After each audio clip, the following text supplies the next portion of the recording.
Good morning. How can I help you today? Hi, I have a sore throat and a cough. Is it a dry cough or do you have phlegm? Yes, I have some phlegm. It's quite annoying. Okay. Are you feeling feverish? No fever, just the throat and cough. I see.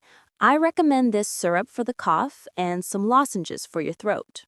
How often should I take the syrup? Take 2 spoonfuls 3 times a day. Great, thank you so much.